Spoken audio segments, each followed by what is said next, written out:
Suspense. And the producer of CBS Radio's outstanding theater of thrills, the master of mystery and adventure, William N. Robeson. This by way of explanation. To the dramatist, where there is conflict, there is a play. The conflict, the naked emotions, the tragedy which occurs in the psychoanalyst's couch, therefore, is fair game to the playwright. But there cannot be a play without a protagonist and an antagonist. In the play you are about to hear, the antagonist, the bad guy, happens to be the doctor. But let the AMA and the APA note, we do not wish to imply that all psychiatrists are heavies, nor that psychoanalysis is nonsense. Without psychotherapy, a lot of us would be dead, or worse, so sick that death itself would be a welcome surcease. So listen then to Headshrinker, starring Miss Agnes Moorehead. And now, Headshrinker, starring Miss Agnes Moorehead. A tale well calculated to keep you in suspense.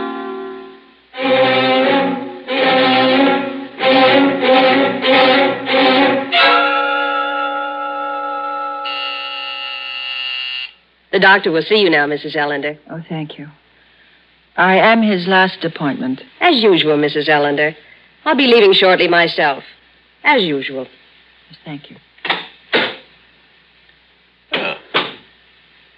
How are you this afternoon? All right, I guess. The couch, or may I sit down? The couch, I think. Your associations seem to flow more freely on the couch. All right. You're the doctor. I said you're the doctor. Yes, I heard you. Well, that's supposed to be funny. Is it? Well, you laughed the first time I said it. First day I came here. I laughed to put you at your ease. I had heard it before. You've heard everything before, haven't you, Doctor? Does it seem that way to you? Everything but this. What? I'm going to kill you. When? Before this hour is over. Why? Well, look at your notes, Doctor. That must be quite a file you have on me. Ruth Ellender. Manic depressive, compulsive, obsessoid, check and double check neurotic. How long have I been turning myself inside out for you? How long have I been doing my psychic striptease for you? How many hours have I spent on this couch? How many? You know as well as I. Oh, no, I don't. Once I could place myself in time fairly well. But no longer. Now there is no time. Now there's nothing but 5 o'clock to 5:45 every afternoon, Monday through Friday. The other 23 hours and 15 minutes of the day, I don't know where they go. And Saturday and Sunday. What do you suppose happens to me on Saturday and Sunday, dear doctor? This is a phase of the treatment. Oh, yes, I know. Transference, it's called. To be followed by counter-transference. And when that is completed, I'll be a whole person. But hasn't the transference gone a little bit too far? I don't know any place where Freud suggests the weekend is a particularly effective time for transference. What happened to those weekends, Werner? What happened to the Saturdays and Sundays of my transference? Each patient requires his own kind of treatment. And some other patient needs the weekends? Is she as pretty as I am? As intelligent? As sick? If you're dissatisfied with the progress of your therapy, you are free to quit at any time. Quit? Werner, I can't quit. You know I can't quit. I love you, Werner. Heaven help me. I love you.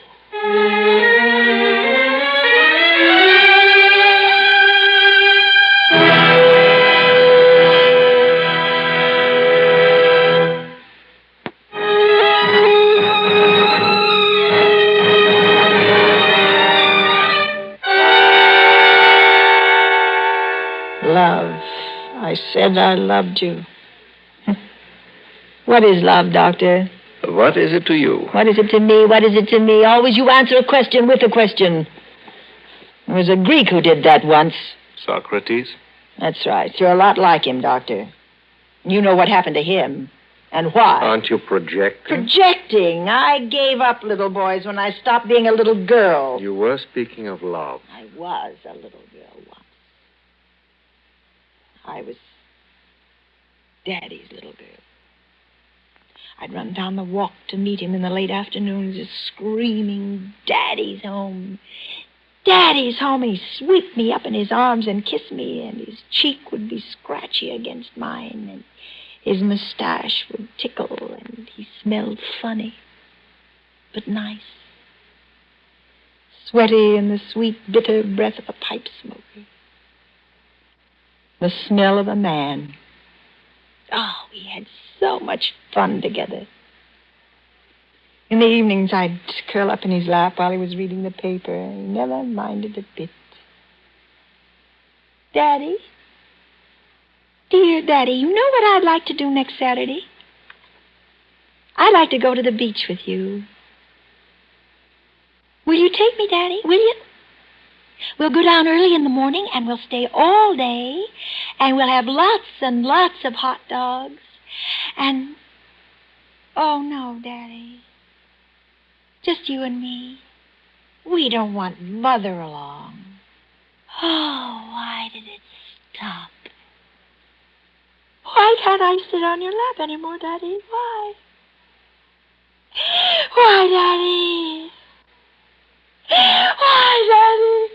Why? Give you something to quieten you. I don't want any of your shots. I don't need your fancy magic medicine with the unpronounceable name. I want my Daddy. I want it to be like it was before. Before? I want it to be like before I was 11 or 12. Before he changed. He changed suddenly, you know. All at once he wouldn't let me curl up on his lap anymore. He'd push me away and tell me I was a big girl now. He'd act embarrassed almost as if he were ashamed of me. Probably not ashamed, but certainly embarrassed. See, you were growing up. Well, I didn't want to grow up. I didn't ask to grow up. I wanted to be Daddy's little girl. That's all I ever wanted. I didn't want all those boys in school. And later, they smelled like milk. Milk that was turning sour. Yet you married one of them? Yes, I married one of them. He called me his princess. And he was my knight on a white horse. And we were married in church. I was a June bride, and Daddy... Yes, Daddy gave me away. And I was Mrs. George Ellender. I wasn't a princess anymore. And George wasn't a knight on a white horse. It wasn't like the fairy stories where they lived happily ever after. Those stories don't tell you about sinks full of dirty dishes. They make no mention of the sleep smell of the dawn embrace and the painful tedium of getting to know someone after you're married to him. But we made it all right. We got through that first year. We played house. I called him Daddy, and he called me Mummy. We thought it was fun. Well, it was fun. But you changed all that. You wakened me. You taught me reality. You opened my eyes, you and your psychoanalysis. Why did you pick on me? There were other women at that party where we met. Lots of them. Nice, juicy, neurotic ones. Why me? You sought me out. Oh, come now. I arrived at that party in the best of health. Left it a very sick woman who could be made well only by you. You convinced me that I was leading a meaningless life, that I was unhappy and maladjusted and immature. You assured me that I would only realize my fullest potential through psychoanalysis. You practically begged me. No, you seduced me into becoming your patient. You came here of your own free will. That first night, when you took me to dinner, I didn't know then. Well, how could I that no ethical analyst would have suggested such a thing? Well, I thought it was part of the therapy. Well, I was so easy for you, wasn't I, Werner? It must have been very little fun for you, really. No struggle. Poor Werner. I took away your sense of conquest, didn't I? But I gave you everything else. Everything. Willingly. I loved you, Werner. You were a god. My god. Your pipe, your beard. You were... Daddy? What a contemptible thing to say. What an evil, dirty man you are. You see why it has become impossible for you to continue as my patient. Yes. I told you when I became your lover that I could no longer be your doctor. And you were right. So that's the last time I will ever lie on that couch. From this moment on, I shall no longer be your patient, and you will no longer be my doctor. That's a very mature decision. Yes. Because now I'm going to kill you.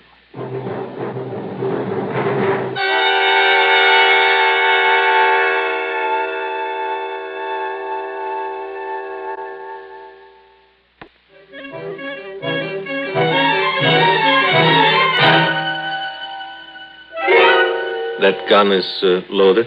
Do you think I'm just acting out my aggressions? I'm not that sick, dear doctor. This gun is loaded. You have considered the consequences. All of them. If you take my life, society will take yours. They won't get a chance. There's another bullet in this gun. Several. I could ring for help. Oh, go ahead. You'll be dead when it gets here. You are quite determined to kill me? Quite. And do you feel qualified to judge, to condemn, and execute another human being? As qualified as any other woman who has been rejected by the man she loved and found him to be not worth her loving. Oh, don't you think this comedy has gone far enough? It is a comedy, isn't it? And you're the comedian.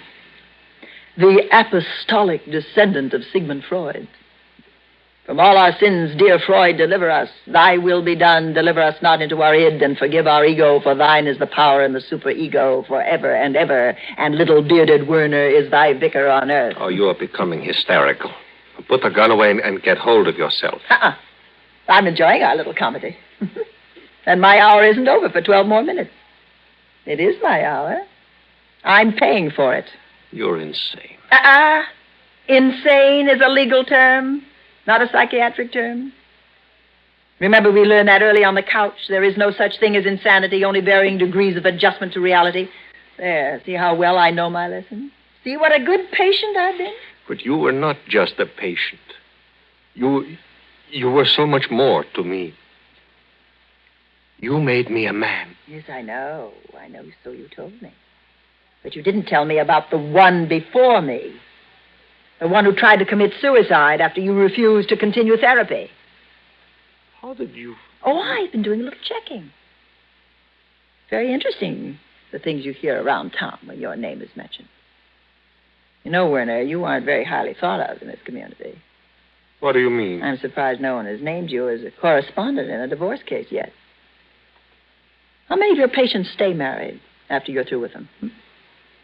What is it you have against marriage, Werner? I cannot be responsible for what a person does once he learns the truth about himself. Of course you can't. A surgeon can be held responsible if he leaves a pair of pliers inside a patient after an operation. An obstetrician can be held responsible for a bungled delivery, but you can't be sued for a ruined life. Oh, it's a great out you have. The patient did it himself. Well, name me one patient you've made happy. Oh, psychoanalysis does not guarantee happiness. Now you tell me. It seeks to help the individual to adjust to reality. There's no such thing as happiness. That's not what you said. There once. is only absence of angst. Translation, please. Angst, anxiety, fear. A person can function normally only when he has rid himself of fear. What are you afraid of, Werner? Me? But nothing. And why do you hide behind that beard?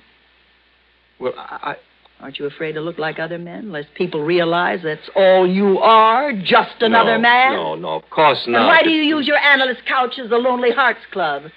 Can't you meet women any other way? Ruth. Are you afraid to compete with other men in the world of women? Ruth, please don't say things like why? that. Why? Because they're true? Are you afraid of truth, Werner?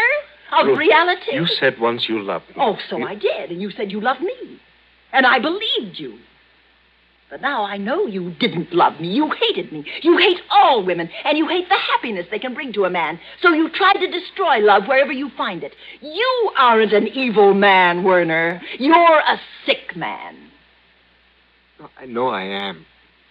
What can I do? Sit here all day long listening to the deepest problems of others, but who can I turn to with my problem? Well, forgive the bad joke, but what you need is to be psychoanalyzed. Oh, I was, you know that. Well, then you need a refresher course. No. Ruth, I need you. Me? Yes. Ruth, you know all about me. You understand me. I need your help, Ruth. Help me. Help me. Oh, no. You must help me, Ruth. Please. You seem to be forgetting that I came here to kill you. No, you didn't mean that, really. You were acting out aggressions, that's true, but you wouldn't go that far. Oh, yes, I would. No. Not when I need you so desperately. You're really afraid, aren't you? Yes. Yes, I'm terrified. Not of dying. Of living? Yes, without you. I know now. I can't go on living without you. Well, then the biggest help I could be to you would be to kill you. But I couldn't do that now. It would be ungrateful of me. Ungrateful? Yes. You see, Doctor, you've cured me. Of what? Of you. But I need you. Well, that, my dear Werner, is your problem. Well, I see my hour is nearly up. No, you're not leaving me. Yes. No, you can't. Ruth, you can't. Oh, yes, I can. You're no longer my doctor, my father, my lover. Oh, my God. Please. You're just a frightened little man. Please, Ruth. Oh, I might as well leave this gun with you. I'll have no further use for it. Good luck, Werner.